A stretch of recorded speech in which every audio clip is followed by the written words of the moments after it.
Kwa pamoja bwana, hapa ndani tutazungumza mengi kuhusiana na swala hili la taka sifuri, hasa kuelekea katika maadhimisho ya siku hii ya kimazingira. Moja kwa moja mimi nianze na Okoti. Okoti, kwa upande wako tunaposema taka sifuri tunamaanisha nini?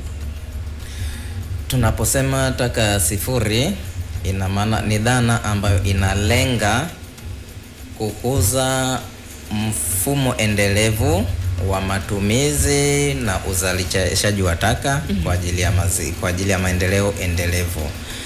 Na dhana ya taka sifuri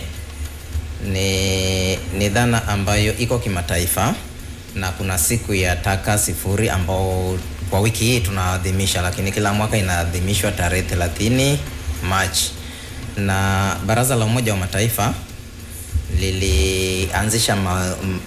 lilianzisha hiyo siku mwaka 2022, lakini rasmi ikaanza kuadhimishwa kimataifa mwaka 2023. Na kilichofanya waanzishe hiki kitu ni kwamba ilionekana kuna changamoto mbalimbali za kimazingira, ikiwemo changamoto kuu tatu ambao ni uchafuzi wa mazingira yenyewe, lakini pia mabadiliko ya tabia ya nchi pamoja na upotevu wa maisha ya viumbe hai. Lakini nitazungumzia zaidi taka sifuri katika sekta ya chakula, na kauli mbiu ya mwaka huu ya siku ya taka sifuri ni kuwezesha taka sifuri katika sekta ya chakula. Na takwimu zinaonyesha kwamba asilimia hizi taka ambazo zinatokana na chakula zinachangia kwa asilimia kubwa katika hewa chafuzi ambazo zinachangia katika mabadiliko ya tabia ya nchi. Na inakadiriwa pia kwamba duniani kote upotevu wa chakula unaokadiriwa kufikia 3/4. Na ina maana kile chakula kinapotea hakitumiki, ina maana hapo tunapoteza uchumi.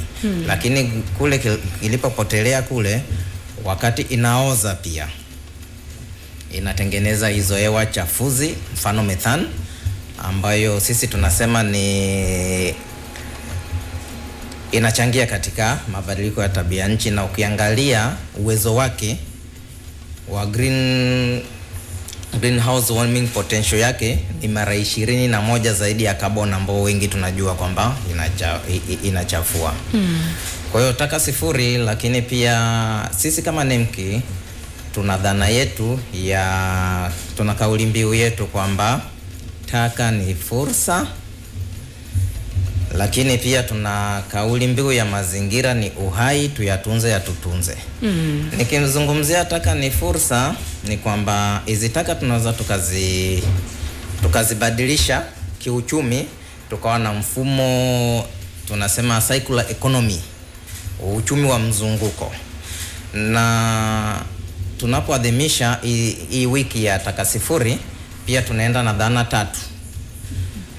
Dhana ya kwanza ni kupunguza, dhana ya pili ni kutumia tena, na dhana ya tatu ni kurejeleza kwa maana ya recycling. Hii inamaanisha nini? Kwamba tunatoa elimu na tunahamasisha jamii kwamba kwa kadri tunavyoweza tupunguze uzalishaji wa taka. Sawa? Na tutapunguza uzalishaji wa taka. Nimesema kwamba kauli mbiu ya mwaka huu ni taka zero katika sekta ya chakula. Kwanza inatakiwa kwamba tusimamie kuanzia katika yale mazao tunayozalisha. Hata katika wakati tunapopika chakula, unaandaa chakula, usiandae basi chakula ambacho kingi kitabaki hakitumiki. Lakini pia ili swala la mazingira ni mtambuka na ni cross sectoral, kwamba hata kule kwenye point ya uzalishaji kule, kwamba watu wakiweza kuzuia ule upotevu kule, na kile kinachopotea ndo mwisho wa siku kinaoza na kinatupelekea katika kuchangia mabadiliko ya tabia nchi. Kwa hiyo dhana iko hivyo. Na katika kutumia tena, kwa mfano unapoenda sokoni, tuna tabia kwamba tunapoenda sokoni unaenda unanunua kitu alafu unawekewa kwenye kifungashio. Ukirudi nyumbani kile kifungashio unakitupa, baadaye jioni tena unataka kwenda sokoni, unaenda unafungiwa tena kwenye kifungashio. Lakini kumbe katika hii dhana ya kutumia tena, unaweza ukawa na kikapu chako cha kuendea sokoni, kwamba wewe unapoenda sokoni ukirudi unaondoa vitu vyako unaweka kikapu chako. Kesho tena unataka kwenda sokoni, unaenda na kikapu kile kile. Unaona? Hapo tayari unakuwa umeshapunguza, lakini umetumia tena. Lakini pia tukija katika dhana ya kurecycle, kwa maana ya kurejeleza, hii inakuja pia, taka ni fursa na taka ni pesa. Kuna mtu mmoja alisema kwamba taka zako utajiri wangu. Sasa jamii tunashindwa kutambua hizi fursa. Lakini kuna fursa nyingi kwenye taka. Taka ina fursa kuanzia kwenye kuzikusanya kule. Kuna watu kwa mfano wanaokota ya machupa ya maji. Wanaenda kuyauza.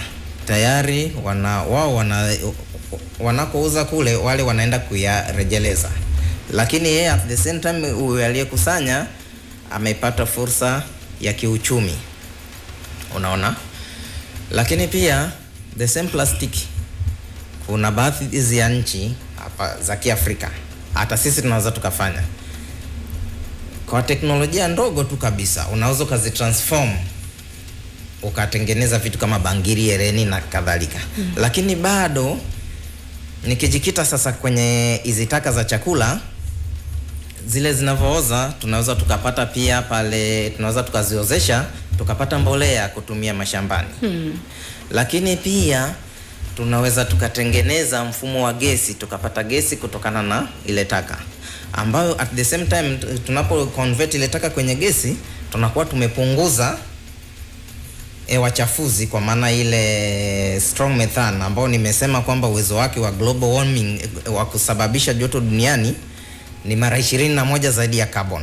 Kwa hiyo tunapoifanya kuwa gesi, tunaichoma. Tukiichoma inakuja kutoa carbon, ambao ni potential yake ya global warming ni moja. Tayari tunakuwa tumeokoa dunia. Lakini at the same time sisi tunapata nishati. At the same time unaokoa pesa ambayo ungeenda kutumia kununua gesi. Okote, umetueleza vitu vingi sana kupitia mchanganuo huu wa taka hizi ambazo umezizungumza katika makundi tofauti tofauti, tukitazama faida zake, lakini vile vile umuhimu wa utunzaji wa hizi taka kwa ajili ya kutengeneza faida zaidi katika maisha yetu ya kila siku. NEMC mmekuja na mpango gani sasa kuhakikisha kwamba mnakwenda kuihimiza jamii kuweza kufahamu umuhimu wa hizi taka, kuzibadili na kuwa fursa, lakini vile vile watu kuweza kutunza taka tangia pale zinapozalishwa? Sawa.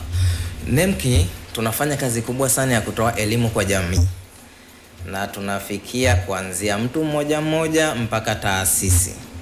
Na kwa sasa hivi tunashirikiana pia sana na wadau, na kwa sasa hivi kwa hii wiki tumeandaa maadhimisho ambayo yatafanyika tarehe 28 mpaka tarehe 30 kuelekea siku ya taka duniani.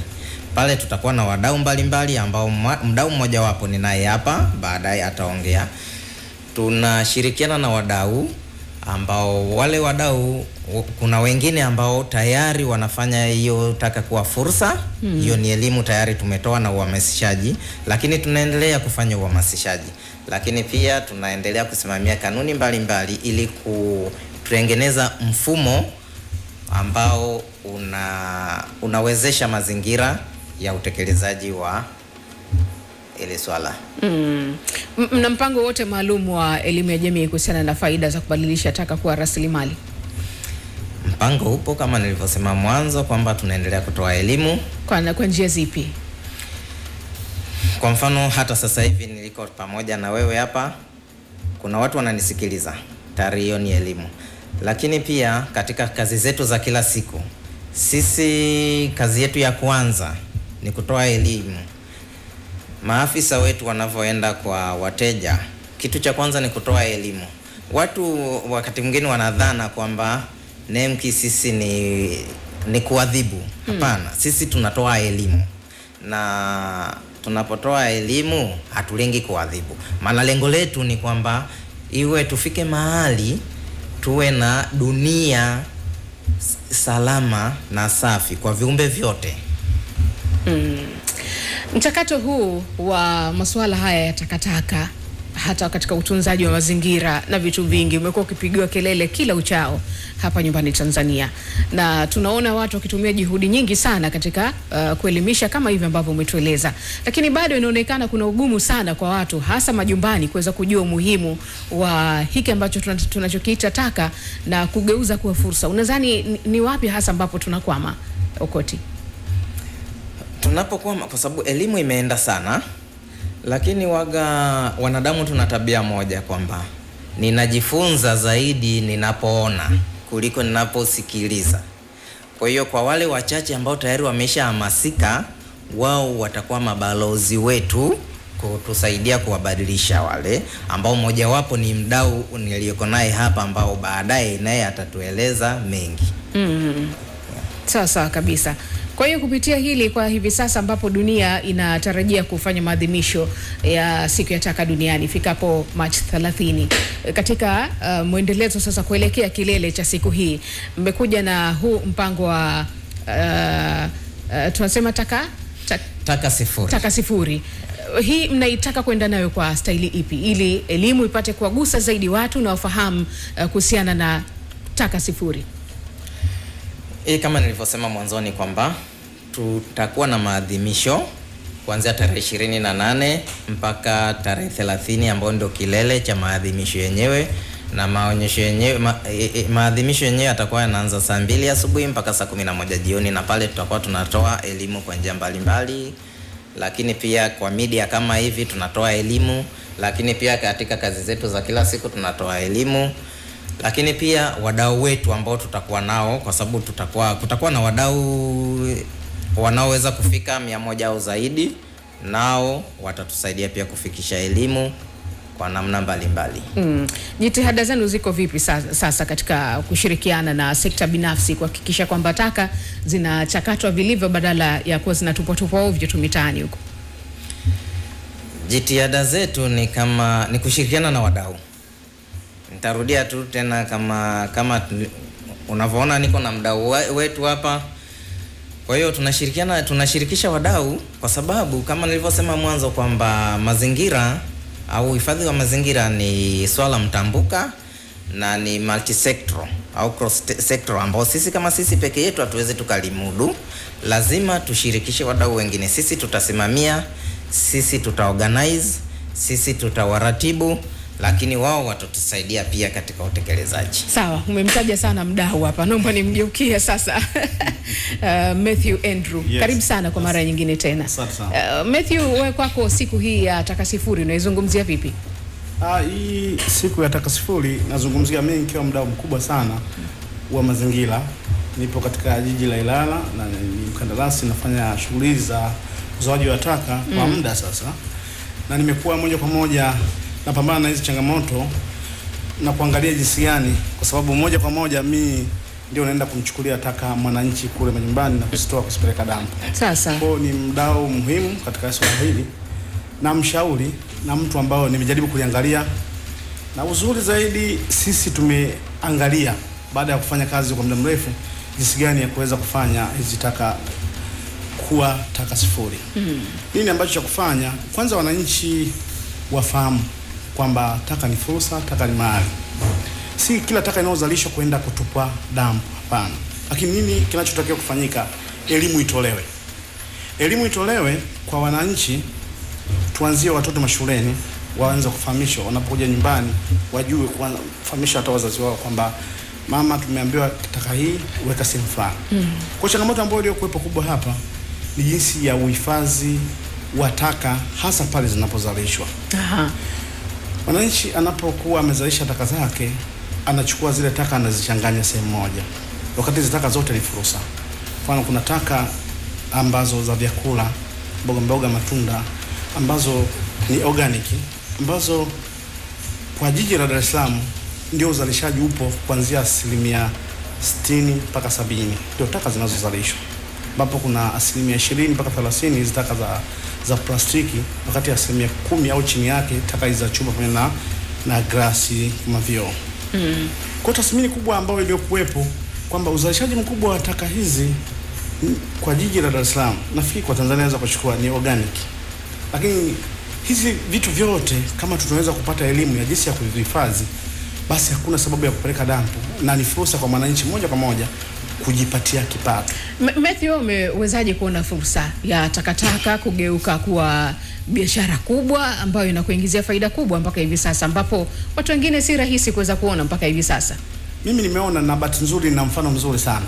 Naweza nikakuonyesha hapo ukaona kitu fulani ambacho utaweza kuamini, na wewe pia utapata elimu ya kuweza kujua taka ni fursa. Tayari nikuonyesha ni kitu gani? Tunatamani kujua. Maana mimi nimekuwa najiuliza sana, ili swala la taka kuwa fursa limekuwa linazungumzwa mara nyingi, lakini kwa nini watu hawaoni fursa hizo huko majumbani? Mnaanzaje na nyinyi mpaka mmefikia kufikia hatua hizi za mafanikio? Hapa nina kitu inaitwa, hii ni BSF. Ni nini hii? Hii hawa ni nzi chuma. Nzi chuma hawa ni rafiki wa mazingira. Hawa unaona, hawa nzi wametoka nchi za Asia huko, ambazo wamesambaa sasa hivi Afrika wapo, lakini hawa nzi hawana madhara yoyote. Hawa ni marafiki wa mazingira. Kinachofanyika, nzi hao unaoona au naitwa ni black soldier flies, nzi chuma. Nzi chuma ambao wao kama unavyoona wao ni weusi, lakini kazi yao wao ni kutafuna taka zote za organic. Kinachofanyika, nzi hawa hawana chakula kingine zaidi ya taka. Kwa unachokifanya, nzi hawa wanapokuwa katika hii, tuseme ndio kama nyumba yao ambao wanaishi. Kwa hiyo wao walipo hapa wanaendelea, wanataga mayai. Kwa haya mayai tukiyachukua sisi, haya mayai tunaenda tunayapeleka. Samahani kidogo.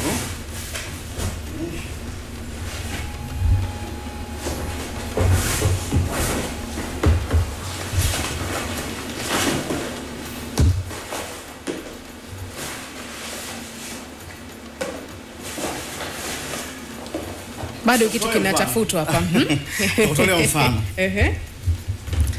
Hiki ndio chakula chetu ambao mboga matunda hii ni organic hii sasa. Kwa hiyo kinachofanyika, organic hii mimi ambacho tutakuwa nimeshaikusanya majumbani, sehemu zote za biashara kwenye organic ambao hizi ambazo tunazo, ninachotakiwa kufanya, hawa na wapeleka site kule ambao sehemu yetu ambao tumekiwanda cha tumekipa kwa hawa tayari nitaangua mayai. Baada ya kuangua mayai haya unaoona, ukijaribu kuangalia kwa mbali, ni mbegu wadogo sana ambao tayari, kwa hiyo ndio mayai yenyewe baada ya kutoka mayai tayari umeshaanguliwa kwa mayai. Umeshaelewa? Kwa hiyo hapa hiki chakula chetu ambacho tumeenda kukusanya mtaani. Hawa baada ya kufikisha kule site, hawa nzi wetu wameweza kutotoa mayai. Hayo mayai watatoka viwavi vidogodogo ambavyo ndio hivi. Kwa hiyo chakula chetu sisi cha kwanza kabisa, chakula chao lazima tunakiwekea. Ni taka hizo ambazo zinatupwa majumbani sasa. Watu wamebakisha viporo huko wanatupa tu. Sasa baada ya kuwa tumeweka hawa, wataendelea kukua. Ndio. Ambao umesema wanaitwa nzi chuma. Nzi chuma hawa umesema wanaanza kuzaliwa, wanaanza kutotoa mayai ambayo inaanzia kwenye chakula kwanza kinachotupwa mitaani. Kwa hiyo watakula chakula hicho na wataanza kutotoa mayai. Ndio hivi vidudu umenionyesha hapa mwanzo. Hebu naomba nikamate nionyeshe. Labda mtangazaji, na hicho chakula ndio kile ambacho tulisema kinapotea. Kinatupwa. Kinapotea, kinatupwa, kinapotea. Wewe unaobakiza ugali uko nyumbani, mboga umebakisha sijui nini umetupa, kumbe ndo vinatengeneza hivi vitu. Kwa hiyo hii hii ndo wametotoa hapa. Yaani hapa baada ya hawa nzi walipo hapa wanataga mayai. Wakitoka kutaga mayai, na nzi mmoja anataga mayai 400 mpaka 600. Nzi huyo mmoja. Nzi mmoja jike. Umeelewa? Kwa hiyo akishataga mayai hayo, tunawachukua mayai tunawapeleka sehemu ambayo tayari kwa ajili ya kwenda kutotoleshwa, yani kwamba wao wenyewe tayari kutoka kwa yai kuwa buu, yani kwa ndio wanakuja katika hatua hii. Akisha tayari kuwa ameshatotolewa tayari. Umeelewa? Tayari ameshatotolewa yule. Amekuwa buu. Yani tunachokifanya sasa sisi hizi taka ambazo tumezikusanya sasa mtaani. Tunapeleka pale kwenye mashine, tunazikatakata, tunasaga, tunaanza kuweka hapa. Hiki ndio chakula chao. Kwa hiyo siku zinavyokwenda, umeshaelewa, wanaendelea kula kile chakula chao. Kwa hiyo wanatoka stage hii mpaka wanafikia stage hii ambao unaona hawa ni wakubwa. Wakifika stage hii hawa tayari sasa hapa walipo tayari unachukua kwa ajili ya chakula cha kuku, mifugo. Kwa hiyo hii tayari ni biashara, wanaingia sokoni. Hapa ni biashara. Hapa ni biashara. Wakati wanavyokula hawa wanaendelea kutoa, ambao hii ni mbolea unaoiona. Kwa hiyo hii hapa unaoiona, hii hapa ni mbolea tayari, ambao ni hawa wamesagwa, ambao wamesaga hawa. Kwa hiyo hao unaona hii mbolea ni mbolea ambayo ni bora sana, kwa sababu ina mchanganyiko, unakuta matunda yapo, majani, avocado, organic yote hawa wanatoa. Umeshaelewa? Kwa hii ni mbolea pure halisi ambayo inatumika kwenye mimea, yani wanyama, mashambani. Kwa sababu hawa ndio wameitoa. Kwa hiyo wanakwenda katika stage baada ya kuwa wamekula, automatically wanatoka kutoka rangi hii unaona rangi ya brown, wanakwenda kwenye black. Wakifika black hapa wanaacha kula kabisa chakula, wanajiengua pembeni, hawali sasa. Kwa hiyo kinachokuwa hapa wanajitotoa sasa, ndio wanakuwa nzi. Umeelewa? Sasa wanapokuwa nzi, kwa nini kinachofanyika? Hii ni cycle, ni science, ni cycle. Umenielewa? Kwamba tumekuwa na nzi. Huyu nzi atatutagia mayai. Atakwenda hapa, tutampa chakula. Atakula, ataendelea na kuwa. Amefika hapa, tayari amekuwa hawezi kula tena. Ametuachia mbolea. Taka kamaliza katuachia mbolea. Kwa kachukua huyu sasa hivi anaanza unaona black, anaanza kujitegemea sasa. Anaanza kujitegemea kurudi kuwa nzi.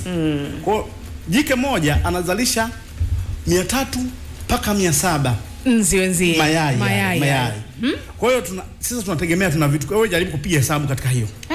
Unakuta nzi huyu maisha yake ya kuishi yanakuishi siku 7 mpaka 8, 9 anakuwa amekufa huyu nzi. Kwa sababu atakapokuwa ametaga huyu nzi, mshaelewa, atakuwa ametaga tayari, ametupatia ameshapatia. Kwa sisi tunaendelea na mzunguko huu. Wakati tunaleta takataka, wao wanazaliwa hapa, wanangua mayai kila siku, mshaelewa, wanaweka mayai yao, wanaendelea kula. Kazi yetu sisi ni kuleta takataka, wanakula, wanatuletea mbolea hapa, tunaendelea. Mbolea hii ni fursa kwa wananchi. Matthew, umesema hawa nzi wanatoka nchi gani? Hawa nchi za Ulaya. Nchi za Ulaya ndio hasa. Hapa Tanzania wanatokana na nini hao? Na hizi taka ama wanakuja vipi hawa nzi? No, hapa Tanzania hii ni mbegu ambayo ilikuja. Mbegu. Hii ni mbegu ambayo ilikuja. Hawana madhara yote hawa nzi. Hawana madhara yote kwa sababu kwanza jinsi unavyohifadhi hawana madhara. Na huwezi kuwaona kwenye mazingira ya kawaida. Huwezi kuona. Kwa sababu ni weusi. Hawa hawana madhara yoyote. Sawa. Inachukua muda gani kufanya mchakato huu wa kutoka taka hizi organic kuja kulisha nzi hawa ambao wanatotoa mpaka kuja tena kuleta mzunguko wa kuwa kamili na kutengeneza mbolea? 18 mpaka siku 21. 18 mpaka 21. Na maana ndani ya mwezi mmoja wewe tayari una stock ya kutosha mbolea, tayari una vifaranga vingine tunasema vya nzi wa kutosha, tayari biashara ina mzunguko mkubwa sana. Na nini kinachofanyika? Leo hii nitakao waweka wa leo na hesabu siku 21, kesho na hesabu tena siku 21, kule kuna siku 20 zimepungua.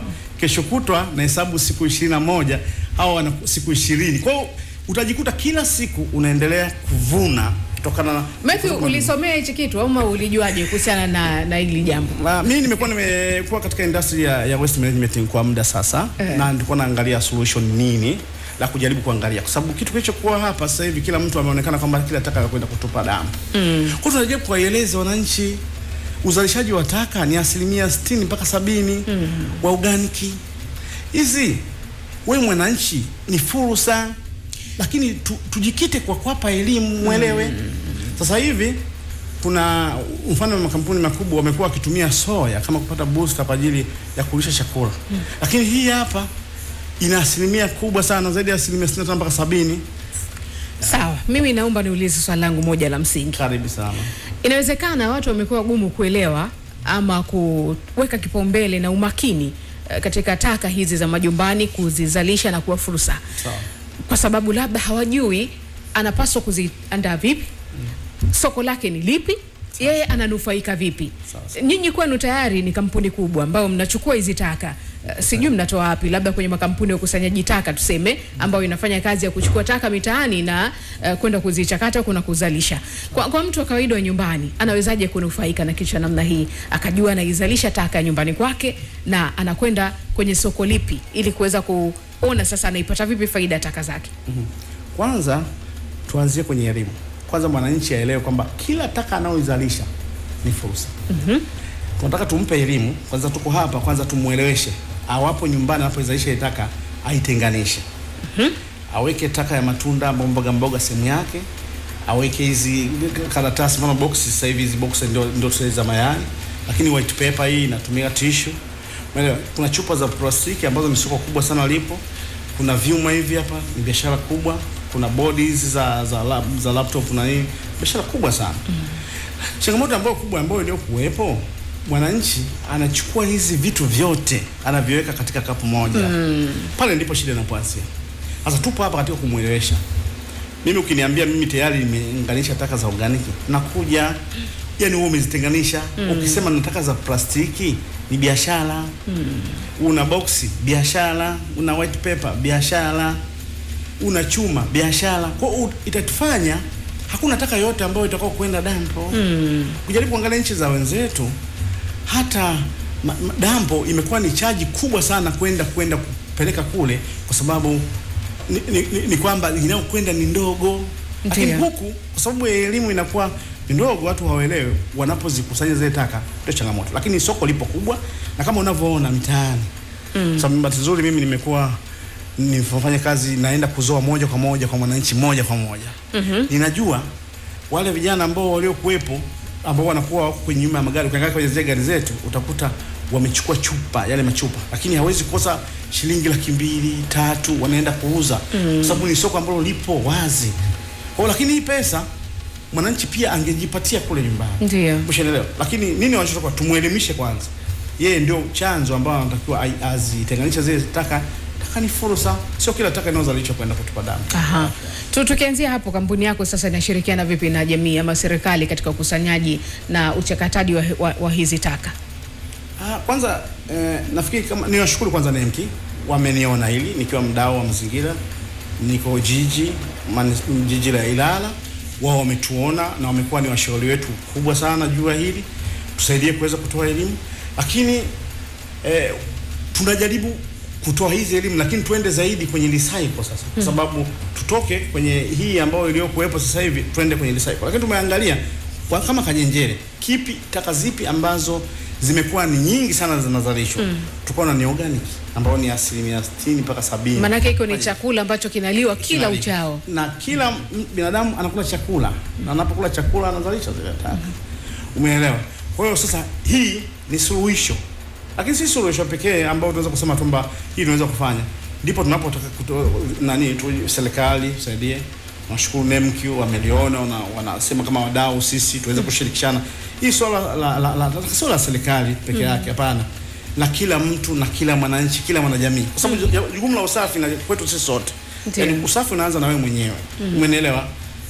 Kwa hiyo hakuna kusema kama mtu fulani atanifanyia. Kwa hiyo tukishapata elimu ni faida kwa sisi wenyewe wananchi.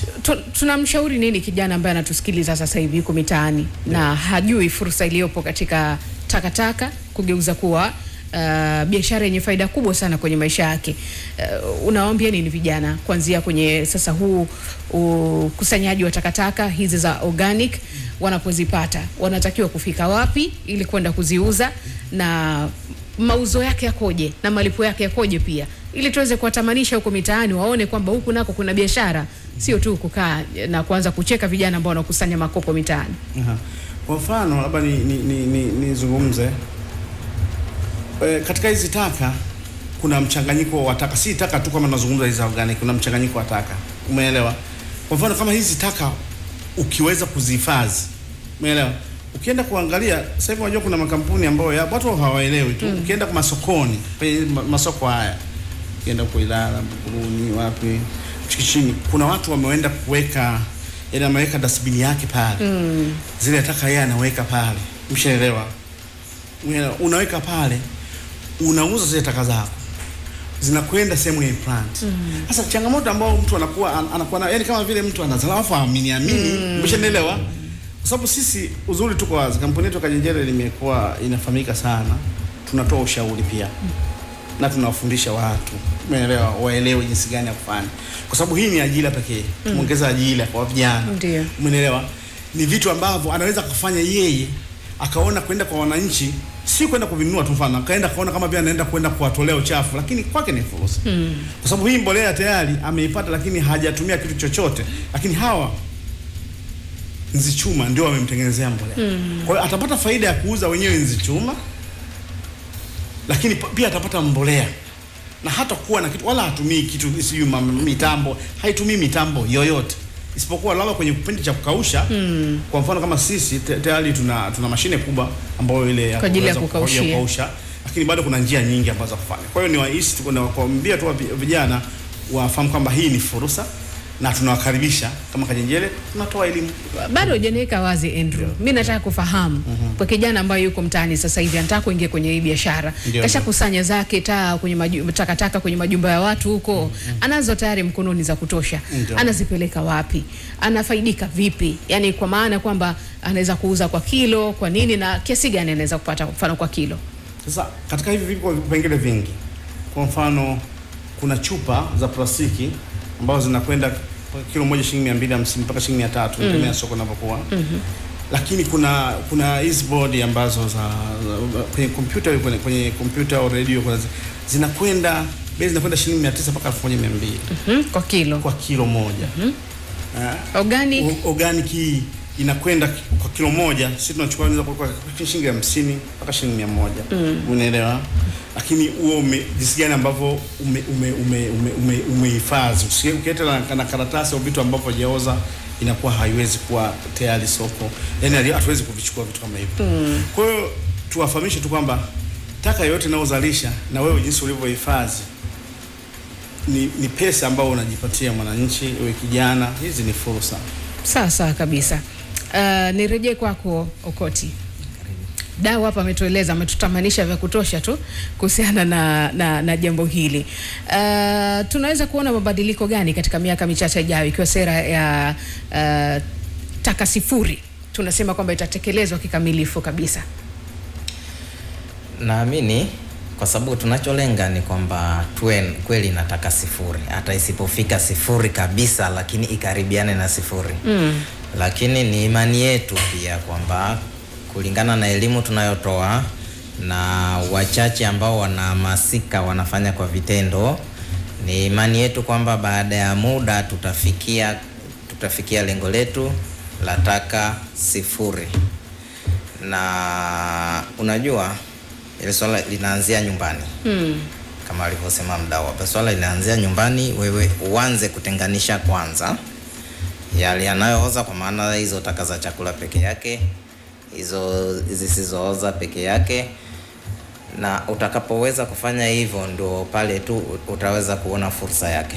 Lakini ukichanganya uwezo kaona fursa.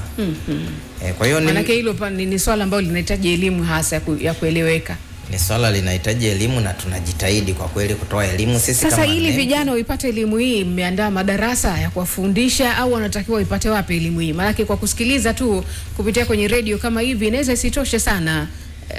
Eti Okoti, bahati nzuri ni kwamba sisi NEMKI tuna field officers ambazo tunawafikia wananchi moja kwa moja.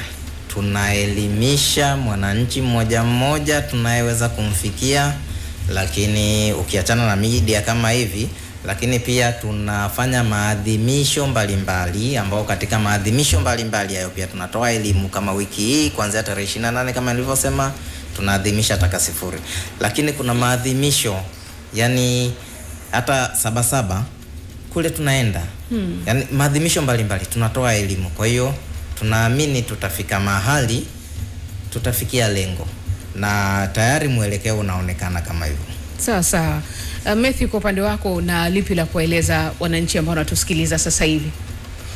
Nashukuru ndugu mtangazaji. Kwanza niseme kama alivyosema kiongozi hapa, amesema kuna maonyesho. Pia baada ya taja sehemu, lakini maonyesho tutafanya katika viwanja vya Mnazi Mmoja. Kwa hiyo tunawakaribisha watu katika viwanja vya Mnazi Mmoja wafike pale wajione. Hapa nimetoa kama display tu. Lakini siku hiyo utaona kwa ukubwa zaidi, lakini pia utaona wale kuku ambao sisi tayari wanakula. Hii hapa jinsi gani ambavyo wamestawi, wanapendeza. Kwa hiyo mtaona kwa upana zaidi. Lakini pia tutatoa elimu zaidi kuwajulisha wananchi mbalimbali wajue, sababu hii ni fursa. Hii elimu mimi hata nikae nao hainisaidii chochote. Ndio. Mshaelewa? Lengo ni kukwambia tukiambiana, kwa sababu hata kama nikisema kwamba mimi nifanye peke yangu siwezi kuzimalisha utakazi zote. Uhitaji ni mkubwa. Uhitaji ni mkubwa. Umeelewa? Kwa hiyo watu wanapokuwa wengi na wamepata elimu, sababu kama nimepata elimu, kwa nini siwape elimu watu? Kwa hiyo tuwape elimu watu wajue jinsi gani ya kufanya. Mtu anatumia gharama kubwa sana, wapo majumbani labda anafuga kuku kwa gharama kubwa sana. Wakati yeye mwenyewe upo uwezekano wa yeye mwenyewe kuzalisha mbolea yake na chakula mwenyewe, amefuga na bustani na nini. Kwa hiyo atatengeneza bustani nyumbani, lakini atakuwa na mifugo atalisha. Kwa hiyo ina faida kubwa hii akiwa hapo nyumbani. Kwa kubwa zaidi ni wakaribisha katika viwanja vya Mnazi Mmoja kuanzia 28 mpaka 30, wafike pale, watakuwa wengi kwa sababu kandarasi pia au wadau ambao wa mazingira si Kajenjia peke yake, kama makampuni mengi sana ambayo yapo yamekuwa yakifanya, na siku tutakuwa tumejumuika pale, kila mtu anaonyesha nini ambacho kinachofanyika ili kumtoa mtu kwenye taka na mpaka kurudi kwenye taka sifuri.